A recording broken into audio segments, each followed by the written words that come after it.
السلام عليكم ورحمة الله وبركاته. أنا أبي عبد الرحمن عبد الله بن عمر بن الخطاب رضي الله عنه قال سمعت رسول الله صلى الله عليه وسلم يقول بني الإسلام على 5 شهادة أن لا إله إلا الله وأن محمدا عبده ورسوله وإقام الصلاة وإيتاء الزكاة وحج البيت وصوم رمضان رواه البخاري ومسلم।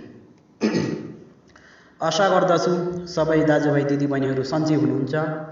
आजको मेरो टपिक हो, आजको मेरो विषय हो जुन इस्लामको जुन स्टार्टिङमा जुन मान्नुपर्छ, स्टार्टिङमा जुन 5वटा बुनियाद छ, त्यही 5वटा बुनियादको बारेमा म केही कुराहरू तपाईको अगाडि भन्न चाहन्छु।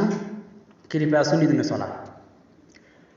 हदिसमा यो 5वटा चीजको बारेमा आएको छ। यो 5वटा चीज नमानिकन जो पनि व्यक्ति इस्लाममा प्रवेश हुन अगाडि यो 5वटा चीज मान्नै पर्छ। यो 5वटा चीज नमानिकन कोही पनि मुसलमान या कोही पनि नन मुस्लिम इस्लाममा दाखिल हुन कहिले पनि सक्दैन। यो 5वटा मान्नै पर्छ। यो इस्लामलाई 5वटा बुनियादमा राखेको छ। यो 5वटा असल हो इस्लामको बारेमा। यो 5वटा असल चीजलाई मान्नै पर्छ तपाईले। हदिसमा आएको छ अन अबी अब्दुर्रहमान अब्दुल्लाह बिन उमर बिन अल-खत्ताब रदियल्लाहु अन्हु قال سمعت رسول الله صلى الله عليه وسلم يقول हजरत अबी अब्दुर्रहमान रदियल्लाहु अन्हु सँग रिवायत छ कि अब्दुल्लाह बिन उमर बिन अल-खत्ताब रदियल्लाहु अन्हु भन्नुहुँदैछ कि अब्दुल्लाह बिन उमर बिन अल-खत्ताब रदियल्लाहु अन्हु भन्नुहुँदैछ कि मैले सुने नबी करीम सल्लल्लाहु अलैहि वसल्लम सँग, जब नबी करीम सल्लल्लाहु अलैहि वसल्लम भन्नुहुँदै थियो, नबी करीम सल्लल्लाहु अलैहि वसल्लमले भन्नुभयो बुनियाद इस्लाम अला 5, इस्लामको बुनियाद 5वटामा छ। इस्लामको असल जुन राखेको छ वो 5वटा छ।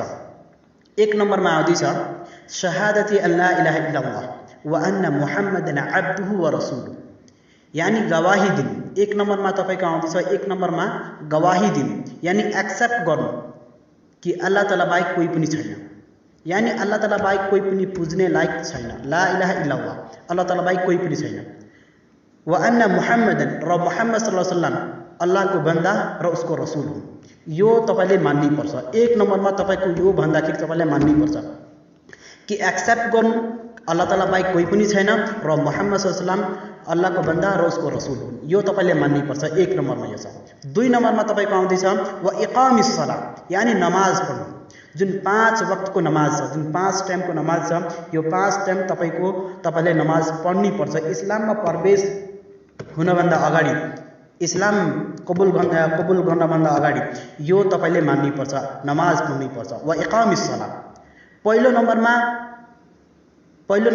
अल्लाह बाहेक कोही पनि छैन यो एक्सेप्ट गरेपछि 2 नम्बरमा नमाज पढ्नुपर्छ तपाईले। 3 नम्बरमा व इताई जका, यानी जकात दिनु। धेरै मालदार हुँदाखेरि, धेरै धन दौलत हुँदाखेरि भगवानले, ईश्वरले धेरै धन दौलत तपाईले दिनुभयो, त्यसपछि ती मध्यममा, ती माल मध्यममा, ती धन दौलत मध्यममा जकात निकालेर गरिब गुर्बामा, यानी जुन गरिब मान्छे छ त्यसलाई दान गर्नुपर्छ, त्यसलाई दिनुपर्छ। तपाईको 4थो नम्बरमा आउँदैछ व हज्जिल बैती, ताकत छ भने, यानी पैसा छ भने, धन दौलत छ भने, ताकत छ भने बैतुल्लाह शरीफको हज गर्नुपर्छ। यो बैतुल्लाह शरीफको हज गर्दा यो नेकीको काम हो, यो नेकीको काम हो। यो गर्दाखेरि तपाईँ धेरै नेकी पाउनुहुन्छ। 5 नम्बरमा आउँदैछ व सौम्य रमजान, रमजानुल मुबारक, यानी रमजान मुबारकको जुन महिना आउँदैछ त्यसमा रोजा गर्नु, त्यसमा रोजा राख्नु, त्यसमा पुरै रोजा गर्नु। यो हो इस्लामको 5वटा बुनियाद, 5वटा चीज जुन असल छ। कोही पनि व्यक्ति यो 5वटा चीज नमानिकन इस्लाममा प्रवेश कहिले पनि हुनै सक्दैन। यो 5वटा चीज तपाईले मान्नै पर्छ। यो नमानिकन कोही पनि मान्छे, कोही पनि चाहे नन मुस्लिम होस् चाहे मुस्लिम होस्, यो नमानिकन कहिले पनि राम्रो मुसलमान, एक राम्रो पवित्र मुसलमान अनुमति हुन्छ, नमानिकन कहिले पनि हुन सक्दैन। यो तपाईले मान्नै पर्छ। म फेरि एकचोटि म दोहोऱ्याउन चाहन्छु सरसरीसँग कि 1 नम्बरमा तपाईको अल्लाह ताला बाहेक कोही पनि छैन र मुहम्मद सल्लल्लाहु अलैहि वसल्लम अल्लाहको बन्दा र उसको रसूल हुन्। यस कुराको तपाईले एक्सेप्ट गर्नुपर्छ। यो कुराले तपाईलाई एक्सेप्ट गर्नुपर्छ कि अल्लाह ताला बाहेक कोही पनि छैन।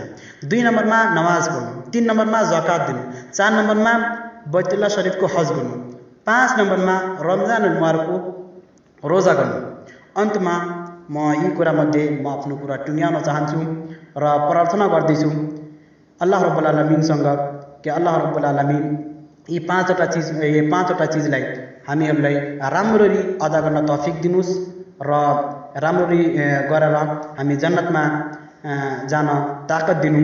आमीन व आखिर दवाना अल्हम्दुलिल्लाहि रब्बिल आलमीन। अस्सलामु अलैकुम वरहमतुल्लाह।